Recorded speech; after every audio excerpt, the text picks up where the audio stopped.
Baik, selamat pagi. Yang saya hormati Ibu Sari selaku dosen pengampu mata kuliah musik liturgi, dan yang saya hormati teman-teman semua. Perkenalkan, nama saya Raimunus Rani, semester 4, program studi pendidikan musik. Saya akan menjelaskan materi musik liturgi secara singkat.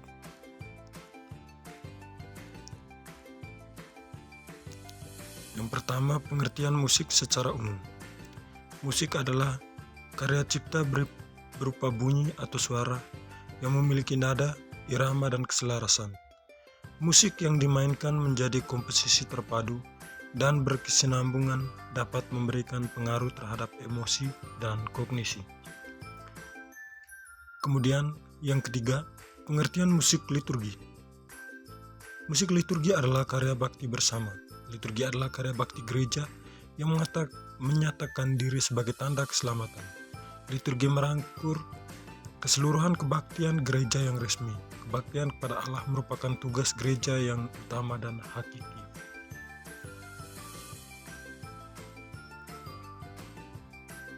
Perkembangan musik liturgi abad ke-10 sebelum Kristus. Pada abad ke-10, liturgi Romawi sudah terbentuk dengan baik. Teks-teks liturgi diberi rubrik-rubrik, yaitu petunjuk dengan tinta merah tentang bagaimana tata liturgi dijalankan. Mulai saat itu, karya Roma mengambil alih pengembangan liturgi Romawi. Selama abad ke-11 dan ke-12, liturgi Romawi masuk Spanyol, Inggris, Skotlandia, dan mengganti ritus liturgi Mozaik dan Keltik. Paus Gregorius ke-7 pada tahun 1073-1085 mengadakan konsolidasi keseluruhan dan hidup gereja, termasuk dengan bidang liturgi. Semua uskup diminta untuk menggunakan liturgi Romawi yang telah disahkan oleh Kuria Roma. Usaha konsolidasi ini berhasil baik.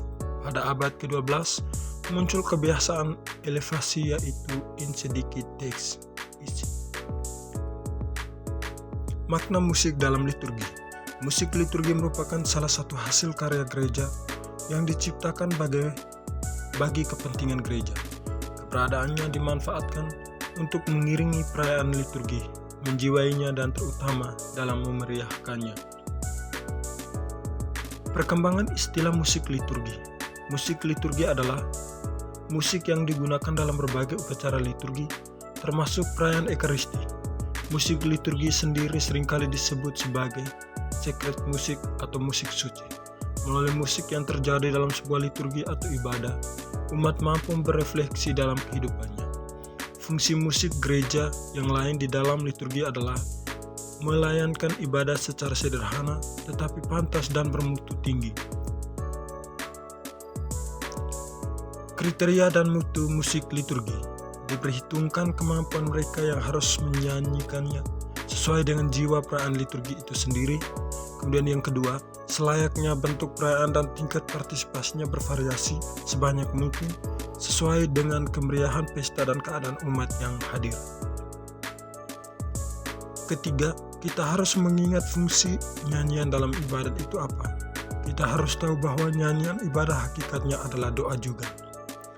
Kemudian, untuk kriteria dan mutu musik liturgi yang keempat, kita harus memahami niat awal pengubah lagu, mengubah nyanyian, apakah dia mengubah untuk ibadah atau untuk hiburan. Gagasan musik teologis tentang musik liturgi. Teologi liturgi adalah sebagai penjelasan makna ibadah, bertujuan untuk menunjukkan bagaimana gereja mengekspresikan dirinya dalam peristiwa liturgi. Oleh karena itu, pertanyaannya adalah bagaimana pertemuan umat Kristiani dalam segala tanda dan perkataannya mengatakan sesuatu yang autentik. Selanjutnya kita akan menjelaskan tentang bagaimana sifat-sifat musik liturgi. 1. Perayaan imam bersama Kristus dan seluruh gereja kebersamaan.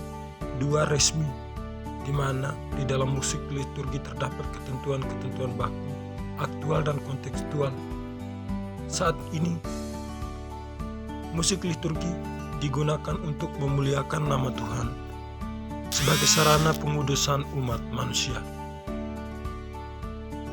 Selanjutnya, peran musik dalam liturgi. Tambahkan sedikit pada hakikatnya, musik dalam liturgi bersifat simbolik. Artinya musik di sini dapat digunakan untuk mengungkapkan peran serta aktif umat untuk membangkitkan suasana bagi tumbuhnya daya tangkap dan daya tanggap jiwa terhadap sabda dan karunia Allah dalam liturgi. Nyanyian dalam tata urutan liturgi. Yang pertama itu nyanyian pembuka, di mana nyanyian pembuka ini berfungsi untuk membuka perayaan Ekaristi, membina kesatuan umat yang berhimpun, mengantar masuk ke dalam misteri iman yang dirayakan dalam perayaan liturgi tersebut sesuai masa dan pesta liturginya. Kedua, mengiringi imam dan para petugas yang berjalan menuju altar. Nyanyian pembuka berhenti saat imam dan pemimpin siap di altar. Apabila tidak ada nyanyian pembuka, antifon pembuka bisa dibacakan.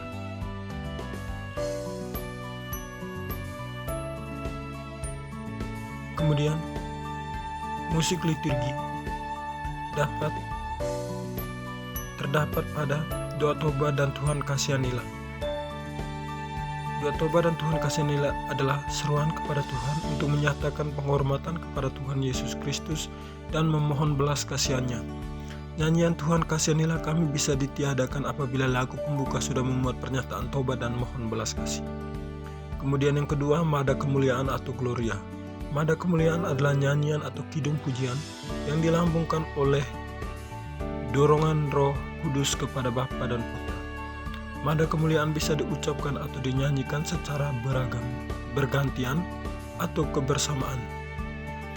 Mada Kemuliaan diucapkan atau dinyanyikan pada hari Minggu, hari raya, dan pesta-pesta, kecuali dalam masa Advent dan Prapaskah.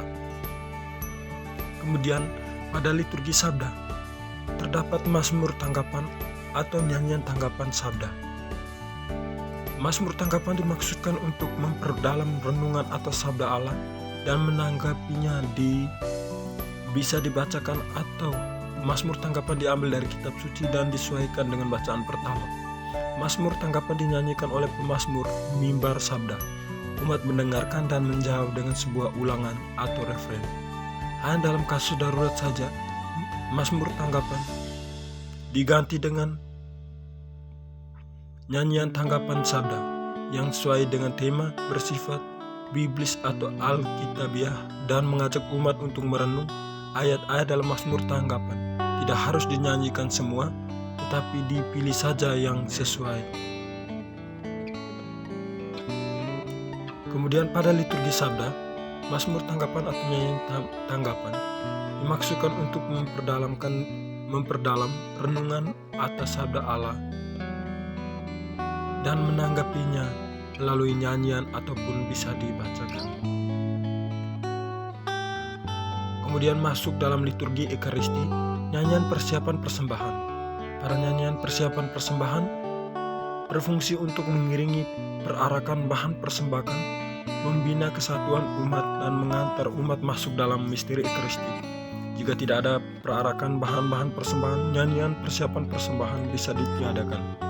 Isi nyanyian persiapan persembahan merupakan ungkapan persembahan hidup umat beriman yang tak pantas kepada Allah dan semoga disatukan dengan persembahan sejati. Kemudian masuk dengan nyanyian kudus. Nyanyian kudus termasuk dalam doa syukur agung, merupakan aklamasi atau seruan umat beriman terhadap pujian syukur yang dilambungkan dalam prefasi. Maka nyanyian kudus tidak bisa ditiadakan dan sebaiknya dinyanyikan. Dibandingkan nyanyian ordarium yang lain, nyanyian kudus menduduki ranking pertama. Jangan mengumumkan nomor nyanyian kudus setelah prefasi atau saat mau menyanyikan nyanyian kudus, dan jangan menunggu atau memakai. Kemudian masuk pada doa Bapa Kami. Bapa Kami bisa diucapkan saja atau dinyanyikan dan diusahakan dibawakan oleh seluruh umat yang hadir pada hari Minggu, pesta dan perayaan khusus. Bapa Kami lebih baik dinyanyikan. Bapa Kami yang boleh digunakan dalam liturgi adalah Bapa Kami yang isi syairnya sesuai dengan teks resmi doa Bapa Kami. Bapa Kami yang melodinya sesuai dengan jiwa liturgi gereja. Kemudian masuk dengan anak domba Allah dan nyanyian iring pemecah roti.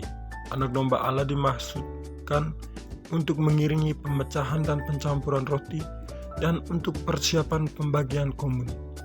Pemecahan roti tidak harus diiringi dengan nyanyian anak domba Allah, tetapi juga dapat dipakai nyanyian lain yang sesuai. Kemudian nyanyian komuni, mengiring umat dalam menyambut tubuh Kristus, meneguhkan persaudaraan dan persatuan umat secara lahir batin sebagai tubuh Kristus, membina suasana doa bagi umat yang sedang berjumpa dengan Tuhan secara sakramental dalam komuni. Isi nyanyian hendaknya berhubungan dengan tema Ekaristi, tubuh dan darah Kristus, kesatuan dengan Tuhan dan sesama. Nyanyian komuni dapat dinyanyikan sendiri oleh paduan suara tanpa melibatkan umat atau instrumen saja. Kemudian masuk dengan nyanyian mada pujian, di mana berfungsi untuk mengungkapkan puji syukur seluruh umat beriman atas karunia Ekaristi suci dan atas seluruh perayaan Ekaristi yang dirayakan. 2. Dinyanyikan setelah imam selesai membersihkan piala sebelum doa sesudah komuni. 3. Dipilih nyanyian yang dapat mengikutsertakan seluruh umat, misalnya Kidum Magnificat. Kemudian terakhir adalah ritus penutup, di mana ritus penutup ini adalah tahap di mana menutup perayaan Ekaristi, memberikan gairah dan semangat kepada umat agar pergi menjalankan tugas perutusan, mewartakan damai dan kebaikan Tuhan dengan gembira, mengiringi perarakan imam dan para petugas liturgi memasuki sakristi atau pulang. Kemudian kita masuk dengan tata cara pemilihan nyanyian liturgi. Nyanyian dipilih hendaknya sesuai dengan peran nyanyian itu, apakah untuk pembukaan, untuk persembahan, atau untuk lagu komuni. Masing-masing mempunyai karakternya sendiri. Nyanyian hendaknya sesuai dengan masa dan tema liturgi, di mana di dalam terdapat masa Advent, masa Natal, masa Paskah, masa Prapaskah, masa Pentakosta atau tema pertobatan. Nyanyian hendaknya mengungkapkan iman akan misteri Kristus. Apakah lagu itu membawa umat pada pengalaman iman akan Kristus dan kepada perjumpaan dengan Kristus. Bahkan Kristus hadir dalam liturgi harus terungkap dalam nyanyian liturgi itu. Itulah sebabnya isi syair dan melodi nyanyian liturgi harus benar-benar sesuai dengan cita rasa umat dan dapat diterima oleh umat sebagai nyanyian liturgi. Langkah konkret dalam pemilihan nyanyian liturgi. Tambahkan langkah konkret pemilihan nyanyian liturgi yaitu membaca bacaan Injil, bacaan pertama dan Mazmur tanggapan secara berulang-ulang dan merenungkannya serta mencari intinya. Kemudian masuk dengan direksi atau dirjen dalam liturgi. Dirjen atau konduktor adalah orang yang sangat bertanggung jawab atas suksesnya sebuah penyajian musik atau paduan suara. Dalam memimpin paduan suara atau kelompok ansambel lainnya harus jelas, tegas dan dapat dilihat oleh semua anggota kelompok yang dipimpinnya. Menjadi seorang dirgen atau direksi harus memiliki kemampuan dan keahlian berhubungan dengan musik, suara, agar ia bisa memberi contoh yang sempurna sampai sedetail-detailnya. Kegiatan bernyanyi dalam paduan suara yang dipimpin dengan baik. Terakhir, latihan persiapan untuk pelayanan musik di liturgi di gereja. Menerima musik liturgi sebagai doa liturgis menuntun pula kesediaan setiap peraya atau kelompok peraya untuk menerima musik atau nyanyian yang sudah disepakati oleh gereja untuk dipakai di dalam perayaan liturgi. Musik atau nyanyian yang ada di dalam buku-buku nyanyian yang diterbitkan dengan nihil obstat dan imprimatur pimpinan gereja dipandang sebagai musik liturgis. Tentu melewati proses seleksi yang dibuat oleh orang-orang yang punya kemampuan dalam bidangnya hingga mendapatkan persetujuan dari pemimpin gereja.